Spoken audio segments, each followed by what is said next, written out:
Ethiopia and the Bible.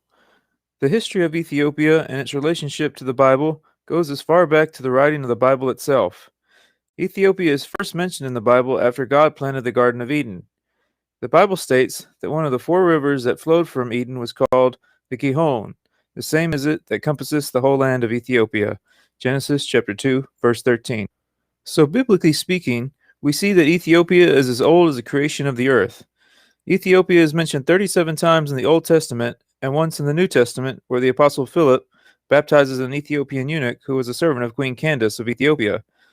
Though the Ethiopian eunuch knew little of Jesus Christ at that moment, the knowledge of the one true God of Israel had been introduced into Ethiopia, going as far back into antiquity as to the reign of King Solomon and to his visitor, the Queen of Sheba.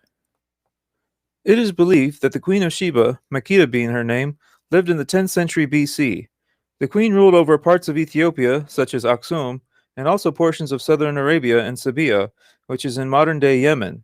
Because of her ties to the Sabaeans, she was given the title the Queen of Sheba and also the Queen of Aksum, the capital of Ethiopia. The queen is mentioned in both the Old and New Testaments of the Bible. In the Old Testament, her story is found in 1 Kings chapter 10 and 2 Chronicles chapter 9.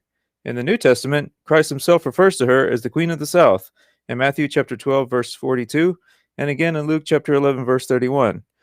Finally, the most detailed account of the Queen of Sheba is found in the Ethiopian holy book, the Kebra Nagast. From the text of the Kebra Nagast, Queen Makeda went to visit King Solomon in order to test his wisdom and to see for herself the riches and magnificence of his kingdom. She came with many gifts for Solomon, along with a great company of camels and servants. When the queen finally arrived in Jerusalem, she was dumbstruck by the wisdom of Solomon. Now Solomon was a lover of women, and the king desired the queen and seduced Makeda during her stay. Ultimately, a son would be born from a relationship between Solomon and Sheba, and the worship of the one true God will be brought back to Ethiopia on the queen's return from Jerusalem. For previously, the queen of Sheba and her people worshipped the sun, moon, and stars, and even the serpent. As the legend unfolds, the queen of Sheba gave birth to Solomon's son and named him Menelik. When Menelik came of age, he too traveled to Jerusalem in search of King Solomon, his own father. Solomon greeted him with joy and sent Levites to go back with Menelik, so that the worship of the one true God would be established in Ethiopia.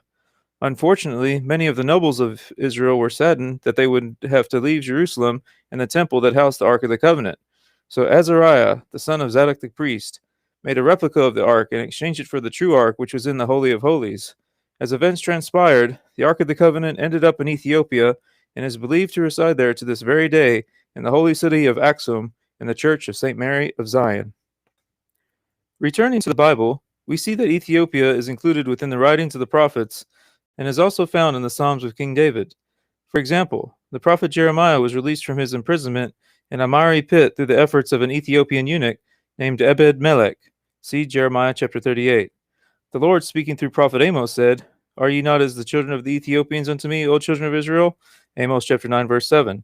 And most famously, Ethiopia is mentioned in Psalms chapter 68, verse 31, where it states that Ethiopia shall soon stretch forth her hands unto God.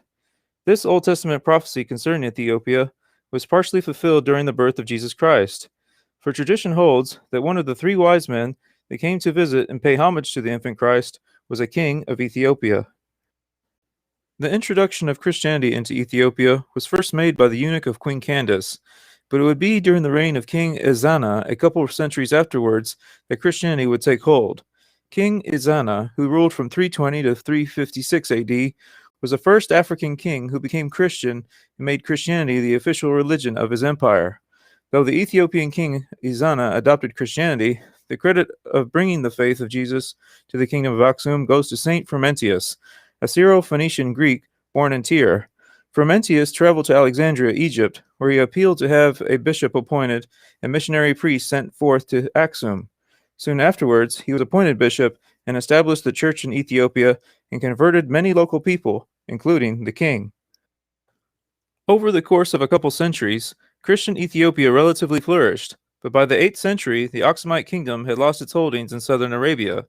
The reason being was that of the aggressive Muslims who at this time occupied the Ethiopian coast.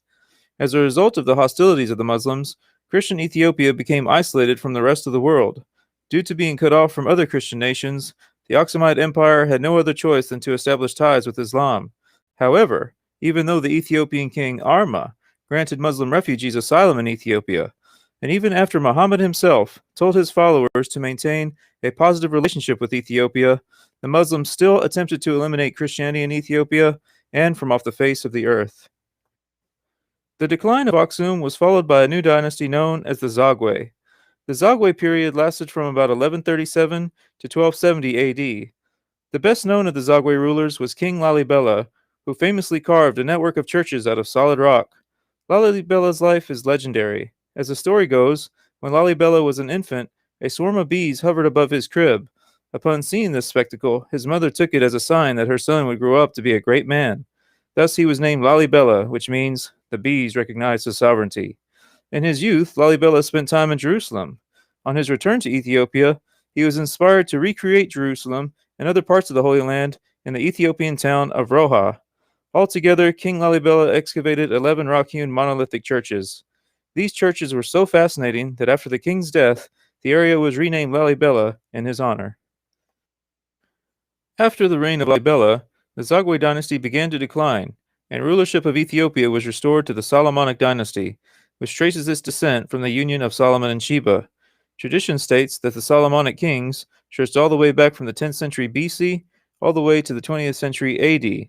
The last king of Ethiopia was Emperor Haile Selassie I, who was crowned King of Kings of Ethiopia on the 2nd of November in 1930 at the Cathedral of St. George in Addis Ababa. Before his coronation, Selassie held the title of Ras Tafari, and as king he would also be known as the Lion of Judah. Through the writings of the Jamaican political activist Marcus Garvey, many blacks in Jamaica saw the crowning of a black king in the East to be none other than the second coming of Jesus Christ. However, in 1974, Ethiopia experienced a revolution, and a Marxist regime called the Derg arrested Selassie on the 12th of September. On the 28th of August in 1975, it was reported that Selassie had died on August 27th due to complications of a prostate operation.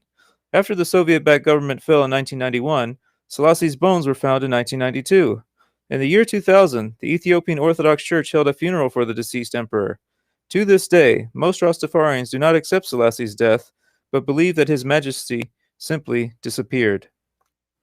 In conclusion, from the Garden of Eden to the Queen of Sheba, and even up to modern times, Ethiopia is the sign and the seal of biblical persons, places, and kingdoms.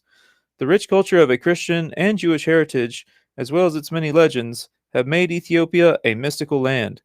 With the Queen of Sheba accepting the God of Israel, and King Izana establishing Christianity, the prophecy that Ethiopia shall soon stretch forth her hands unto God has indeed been fulfilled. This is the Leap of Faith.